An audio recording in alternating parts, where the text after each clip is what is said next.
Hello, എല്ലാവർക്കും ഇന്നത്തെ പുതിയൊരു വീഡിയോയിലോട്ട് സ്വാഗതം. ഇന്ന് നമ്മൾ കടലയും അതുപോലെ തന്നെ അരിയും കൊണ്ട് നമ്മൾ പുഴുക്കലരിയില്ലേ അതും കൊണ്ട് ഒരു സൂപ്പറായിട്ടുള്ള ഒരു 4 മണി പലഹാരമാണ് തയ്യാറാക്കുന്നത്. എന്നിട്ട് ഞാൻ 1 കപ്പ് കടല എടുത്തിട്ടുണ്ട്. കടല നന്നായിട്ട് നമുക്കൊന്ന് വറുത്തെടുക്കാം. ഒരു 5 മിനിറ്റോളം വറുത്തെടുക്കണം കേട്ടോ, ചെറിയ തീയിൽ വെച്ചിട്ട്. അപ്പോൾ കടല ചെറുതായിട്ടൊന്ന് പൊട്ടി വരാനായിട്ട് തുടങ്ങും. അത് ആ ടൈം ആകുമ്പോഴത്തേക്ക് അങ്ങ് നിർത്തി കൊടുത്താൽ മതി കേട്ടോ. മുഴുവനും പൊട്ടില്ല എങ്കിലും 1-2 എണ്ണമൊക്കെ ചെറുതായിട്ട് ഒന്ന് പൊട്ടി വരും. ആ ഒരു ടൈം ആകുമ്പോഴത്തേക്ക് സ്റ്റൗ അങ്ങ് ഓഫ് ചെയ്ത് കൊടുക്കണം കേട്ടോ. ഇപ്പോൾ ചെറുതായിട്ട് 1-2 എണ്ണമൊക്കെ ഒന്ന് പൊട്ടി വന്ന് തുടങ്ങിയിട്ടുണ്ട്. ഈ ഒരു ടൈമിൽ ഞാൻ അങ്ങ് സ്റ്റൗവ് അങ്ങ് ഓഫ് ചെയ്ത് കൊടുത്തിട്ടുണ്ട്. ഇത് കണ്ടോ, ചെറിയ രീതിയിലൊന്ന് പൊട്ടി വന്നിട്ടുണ്ട്. ഇനി നമുക്ക് സ്റ്റൗ അങ്ങ് ഓഫ് ചെയ്തതിന് ശേഷം ഇനി നമുക്കിതിനെ ഒരു പാത്രത്തിലോട്ട് മാറ്റിയിട്ട് ഇനി നമുക്ക് ഇതേ പാനിൽ തന്നെ 1 കപ്പ് അരിയും കൂടെ എടുക്കാം. നിങ്ങൾ ഏത് കപ്പിലാണോ കടല എടുക്കുന്നത് അതിൻ്റെ അതേ അളവിൽ തന്നെ ആയിരിക്കണം അരിയും എടുക്കാനായിട്ടുള്ളത്. അപ്പോൾ നിങ്ങളുടെ കയ്യിൽ നമ്മുടെ ചമ്പാവരി ഉണ്ടെങ്കിൽ അതെടുത്താലും മതി. ഇതിപ്പം നമ്മുടെ വെള്ള അരിയില്ലേ, അതാണ് ഞാൻ എടുത്തിട്ടുള്ളത്. ഏത് ടൈപ്പ് അരി ആണെങ്കിലും കുഴപ്പമില്ല. പച്ചരി ഒഴിച്ചിട്ട് വേറെ ഏതാണെങ്കിലും കുഴപ്പമില്ല.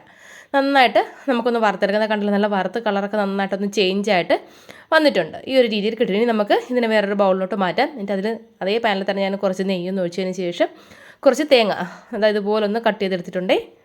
അതിന് നമുക്കൊന്ന് കളർ ചേഞ്ച് ആവുന്നവരത്തേക്കും ഒന്ന് വറുത്തെടുക്കാം. നിങ്ങൾക്ക് ഇഷ്ടമുണ്ട് എങ്കിൽ മുന്തിരി അതുപോലെ തന്നെ നമ്മളെ കാഷ്യൂനട്ടില്ലേ അതൊക്കെ ചെറിയ പീസാക്കിയിട്ട് ഇട്ട് കൊടുക്കാമേ. എന്നിട്ട് അതും ഇതുപോലെ ഒന്ന് വറുത്തെടുത്താൽ മതി. ഇപ്പോൾ അതൊന്നും ഞാൻ എടുക്കുന്നില്ല. ഞാൻ ഇതുപോലെ ഈ ഒരു തേങ്ങ മാത്രമാണ് എടുത്തിട്ടുള്ളത്. നമ്മൾ അതൊക്കെ ഇട്ട് കഴിക്കുന്നതിനേക്കാളും കുറച്ചും കൂടെ സ്വാദ് ഈ ഒരു തേങ്ങ ഇട്ടിട്ട് നമ്മളിത് കഴിക്കുമ്പോഴത്തേക്കാണ്. ഇനി നമുക്കിതിലോട്ട് 1.25 കപ്പ് ശർക്കര ഉരുക്കിയതാണ് എടുത്തിട്ടുള്ളത്.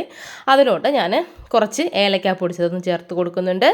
ഇനി നമുക്ക് ഇതുപോലെ തന്നെ ഒരു 1/2 കപ്പോളം തിരുമിയ തേങ്ങ ഒന്ന് ചേർത്ത് കൊടുത്തിട്ടുണ്ട്. നമ്മൾ ഈ ശർക്കര പാനി ഒഴിച്ച് ഏലക്ക ഇട്ട് ഒന്ന് തിള വരുമ്പോഴത്തേക്കും നിങ്ങൾ എന്ത് ചെയ്യണം, നമ്മൾ ഈ ഒരു തേങ്ങയും കൂടി ഇതിനോട്ട് ഇട്ട് കൊടുക്കണം. എന്നിട്ട് ചെറുതായിട്ട് ഇതൊക്കെ ഒന്ന് വെള്ളം ഒന്ന് പകുതി ഇതൊന്ന് ആകുമ്പോഴത്തേക്കും നമ്മൾ ഈ അരിയും കടലയും കൂടെ നമ്മൾ പൊടിച്ചെടുത്ത കൂട്ടും കൂടെ ഇട്ട് കൊടുക്കാം. അപ്പോൾ ഞാൻ അരിയും കടലയും കൂടെ പൊടിക്കാനായിട്ട് ഇട്ട് കൊടുത്തിട്ടുണ്ട്. നല്ല തരിതരിപ്പായിട്ട് വേണം പൊടിച്ച് എടുക്കാനായിട്ട്.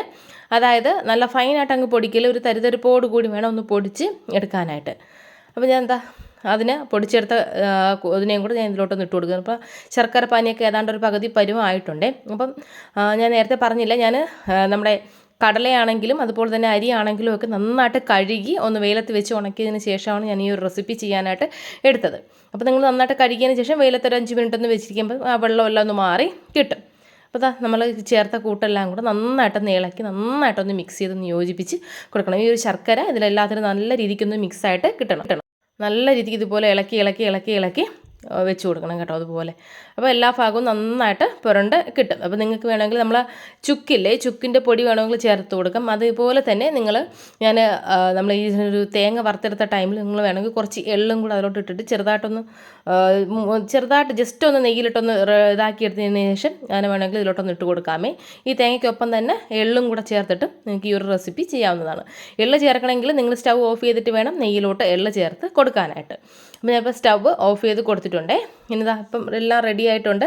അപ്പോൾ ഇതുപോലത്തെ ഒരു സ്പൂണാണ് എടുത്തിട്ടുള്ളത്. സ്പൂണിൽ നമുക്കിതുപോലെ തന്നെ ഫില്ലിങ് നമ്മൾ ഈ ഒരു കൂട്ട് വെച്ചിട്ട് ഇതുപോലെ നന്നായിട്ടെല്ലാം ഒന്ന് ഫില്ല് ചെയ്ത് കൊടുക്കാം. നന്നായിട്ട് ഇതുപോലെ ഫുള്ളൊന്ന് കവർ ചെയ്ത് കൊടുക്കണം കേട്ടോ. എന്നിട്ട് ജസ്റ്റ് ഇതുപോലെ നന്നായിട്ടൊന്ന് അമർത്തി പ്രസ് ചെയ്ത് കൊടുക്കണം. അപ്പോഴത്തേക്കും നല്ല ഒരു ഷേപ്പിൽ നമുക്ക് കിട്ടുള്ളൂ. അപ്പോൾ കണ്ടല്ലോ, ഇതുപോലെ കിട്ടും.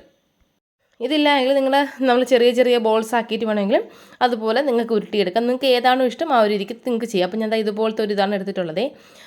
അതിൽ നമുക്ക് ഇത് വെച്ച് ഫില്ല് ചെയ്ത് വെച്ചതിന് ശേഷം നമുക്ക് ഷേപ്പ് ചെയ്തെടുക്കാം. അത് നമ്മൾ ഷേപ്പൊന്നും ചെയ്തില്ലെങ്കിലും കുഴപ്പമില്ല. നിങ്ങൾക്ക് ഇതേപോലെ ഒരു സ്പൂൺ വെച്ചിട്ട് നിങ്ങൾക്ക് വേണമെങ്കിൽ കഴിക്കാവുന്നതേ ഉള്ളൂ.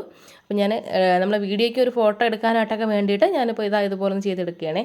ഇതാ കണ്ടല്ലോ, അടിപൊളി രുചിയാണ്. വെക്കേഷനൊക്കെ അല്ലേ, നല്ല ഹെൽത്തി ആയിട്ട് നിങ്ങൾക്ക് കുട്ടികൾക്ക് ചെയ്ത് കൊടുക്കാനായിട്ട് പറ്റുന്ന ഒരു സിമ്പിളായിട്ടുള്ളൊരു റെസിപ്പിയാണ്. എല്ലാ വീട്ടിലും കാണും കടലയും അരിയും ഒക്കെ. അപ്പോൾ ട്രൈ ചെയ്ത് നോക്കിയിട്ട് ഫീഡ്ബാക്ക്സ് അറിയിക്കണം. ഇഷ്ടമായ സബ്സ്ക്രൈബ് ചെയ്യാൻ മറക്കല്ലേ.